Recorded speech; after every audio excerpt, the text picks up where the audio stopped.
पिता की डायरी, सत्य घटना। माँ, पिताजी कहाँ गए? डॉक्टर श्याम ने घर में आते ही अपनी माँ से पूछा।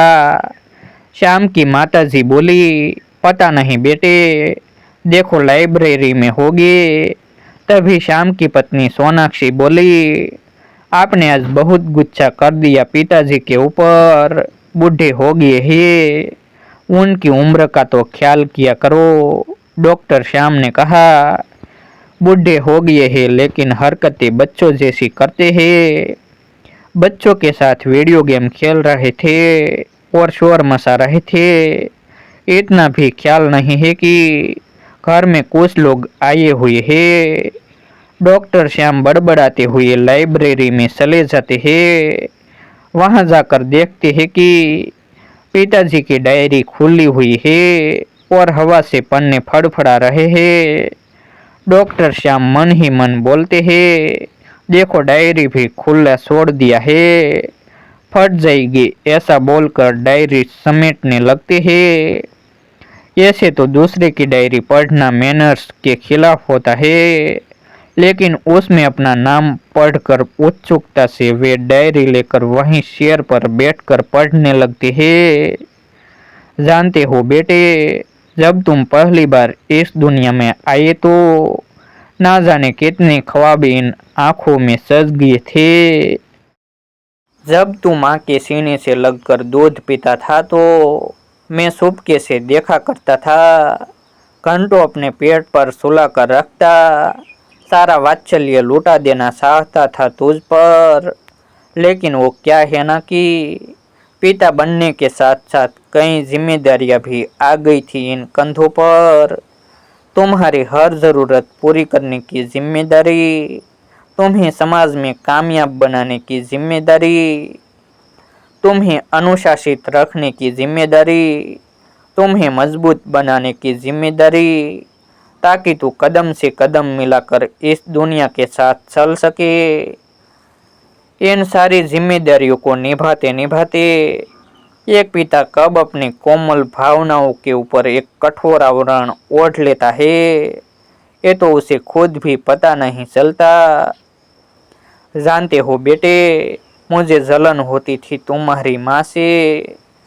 जब तू अपनी माँ से मीठी मीठी प्यारी प्यारी बातें करता था, मैं चुपचाप सुना करता था दूसरे कमरे से, और मन ही मन खुश हुआ करता था।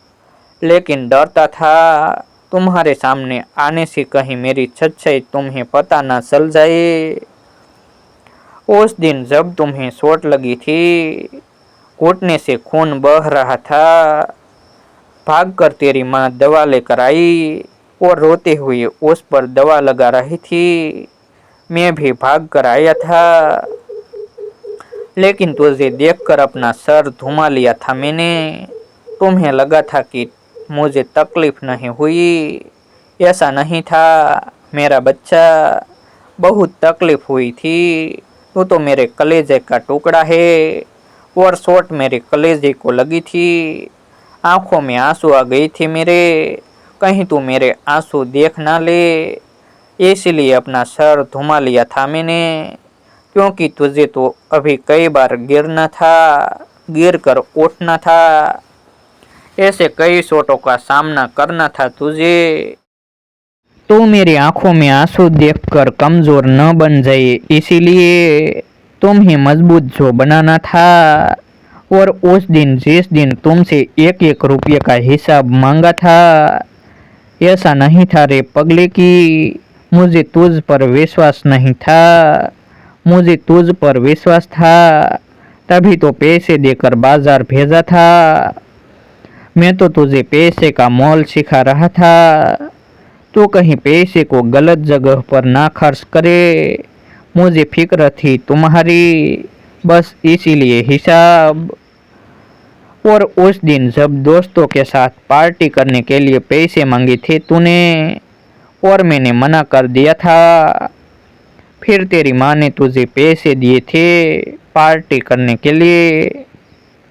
इसीलिए तो तेरी माँ से कभी उन पैसों का हिसाब नहीं मांगा मैंने। फिर भी तेरी फिक्र भी थी मुझे, कि कहीं तू दोस्तों के साथ गलत संगति में ना पड़ जाए, इसीलिए तेरे पीछे पीछे गया।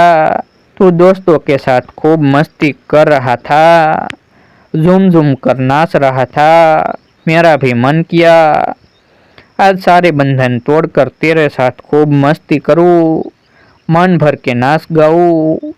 लेकिन उस दिन भी रोक लिया मैंने खुद को।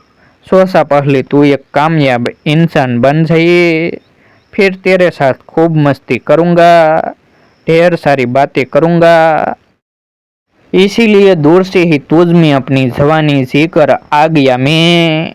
आज तू एक कामयाब इंसान बन गया, सफलता तेरी कदम चूम रही है।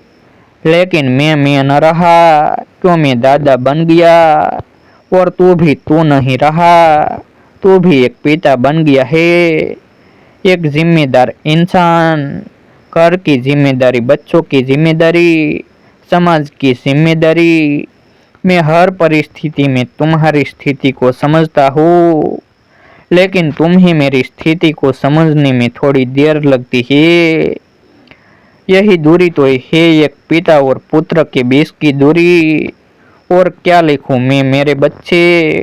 अंत में मैं बस इतना लिखूंगा कि तुझे मैंने तेरी माँ की तरह अपने शरीर के अंदर से नहीं निकाला, लेकिन तू मेरा अंश है। जिस दिन तू इस दुनिया में आया, मैं तेरे अंदर जीने लगा।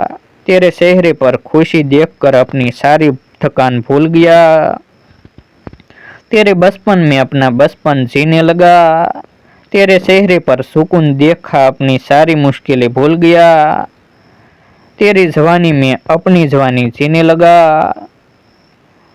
तू आज भी मेरी स्थिति नहीं समझ रहा है, लेकिन मैं तेरी स्थिति को अच्छी तरह से समझता हूँ। जब तू ये बोलता है कि पिताजी आप तो बच्चों के साथ बच्चे बन गए हैं, तब मुझे हंसी आ जाती है।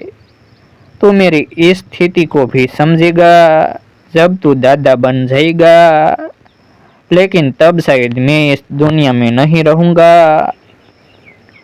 इतना पढ़कर डॉक्टर श्याम की आंखों के सामने बचपन से पिताजी के साथ बिताए सारे पल एक चलचित्र की भांति घूमने लगा। उनके आंखों में आंसू आ गए। तभी डॉक्टर श्याम को सोनाक्षी की आवाज सुनाई पड़ी। डॉक्टर श्याम ने पीछे मुड़कर देखा। उनकी माँ और सोनाक्षी खड़ी थी। डॉक्टर श्याम की माँ बोली, अरे बेटे, तेरे पिताजी यहाँ भी नहीं है तो कहाँ गए? डॉक्टर श्याम झट से अपनी आंखों से आंसू पोंछते हुए बोले, मैं जानता हूँ कि वे कहाँ होंगे, मैं उन्हें लेकर आता हूँ। इतना बोलकर डॉक्टर श्याम बाहर निकल गए।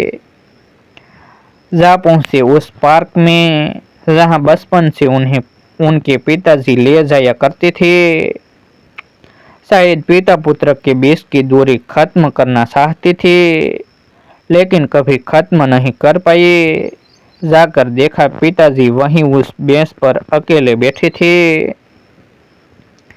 डॉक्टर श्याम वहीं उनके बगल में बैठ जाते हैं और बोलते हैं, पिताजी आपने अच्छा किया जो ये दूरी बनाई रखी। आज मैं जो भी हूँ आपके कारण ही हूँ। कई बार मेरा मन करता था स्कूल बंक कर दोस्तों के साथ मूवी देखने चला जाऊँ। कई बार मेरा मन स्कूल नहीं जाने का करता था। कई बार दोस्तों के साथ पार्टी में शराब पीने का मन करता था, लेकिन हर बार आपका गुच्छे वाला चेहरा याद आ जाता था। हर बार आपके डर से अपने कदम पीछे खींच लेता था। पिताजी आप हर बार मेरा हाथ पकड़कर गलत रास्ते पर जाने से रोक देते थे। बस आज मैं इतना कहना चाहता हूँ कि मैं आपसे बहुत प्यार करता हूँ।